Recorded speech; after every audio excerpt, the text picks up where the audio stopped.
Hello, Pamela Slim here, and my tip today is about the secret to creating really effective classes or programs or presentations.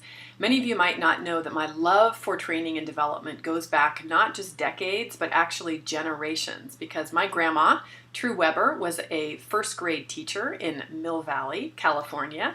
My mom was trained as an elementary school teacher, and believe it or not, when I was in kindergarten, when I was asked what I wanted to be when I grew up, I said a teacher.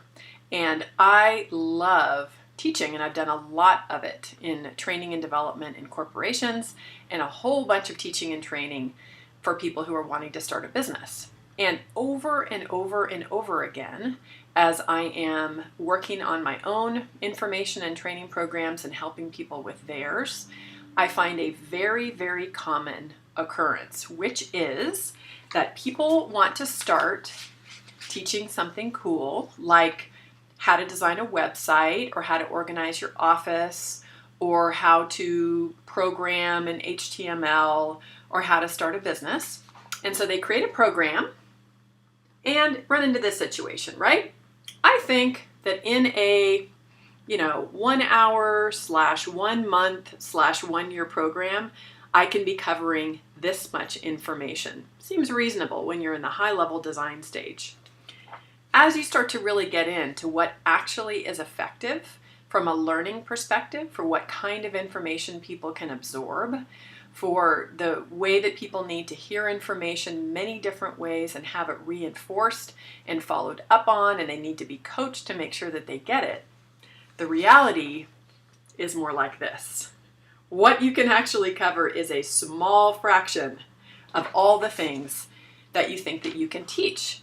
And the same thing is true in presentations. How many of you, by a raise of hands, have sat through horrible, countless hours in a corporate environment or even elsewhere, even in startup conferences where people have far too many PowerPoint slides that have a gazillion bullet points, extraneous information, 13 different stories about the same point?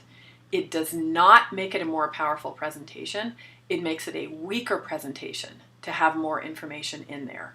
So the main question to ask is, then why do people do it? Why do we pack so much information into a program when it's not effective and people don't learn?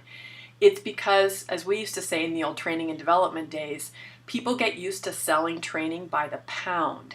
You think that if you put out a product that has 52 interviews with a whole bunch of fancy, important people in it, that it will make it much more valuable to people. And actually, as buyers, we believe the hype. That's the horrible thing. It makes no sense. We know there is no way we're going to listen to 52 hours of hour-long recordings of interviews with fancy, famous people, but we think that it sounds so fancy that it must be really good, and so we purchase it. So this whole thing perpetuates. I remember coaching people that were doing presentations in corporations, and I'd say, it doesn't work. Cull down your information. Use big graphic images like Gar Reynolds from Presentation Zen talks about. Have fewer words. Tell a couple focused stories, and that's really going to make it more effective. And you know what they would say?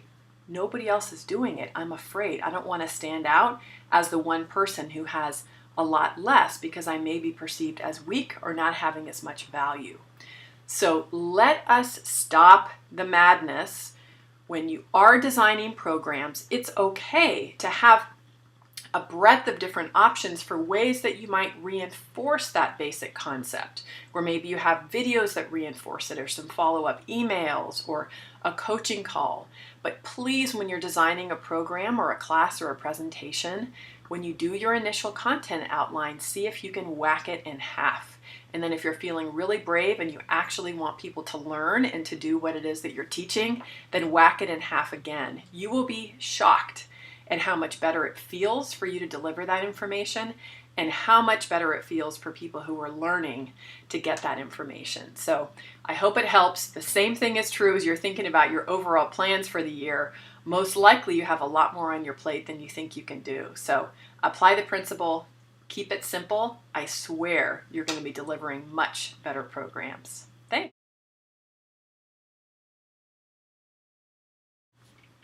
Okay, before I do any more videos, I have to address what I believe was my favorite email of the entire week, which came from Charles, and he simply hit reply to the message that came with one of my instructional videos and said, what is with the Yoda doll? So for those of you who don't know, I happen to really like Star Wars. I love the metaphors of the light and the dark side of the Force. I use the analogy of your High Council of Jedi Knights in my book because I can imagine nothing more as a business owner of having a council of wise people that I could walk into with conundrums like, what should I offer next year? Or what kind of program should I teach? Or what is my purpose for being on Earth? What am I meant to do? And so when I have Yoda that's sitting behind me, it reminds me that my High Council of Jedi Knights is with me all the time. And it reminds me that there is no try, there's only do. So I'm hoping that as you're watching my videos, you get that. You could probably say from the sales side too that maybe I'm going to lose Charles because that could be a deal breaker, that a 45-year-old supposedly professional business coach has a stuffed Yoda within her office. But you know what? As Guy Kawasaki, my Link sugar daddy, told me once, polarity is good.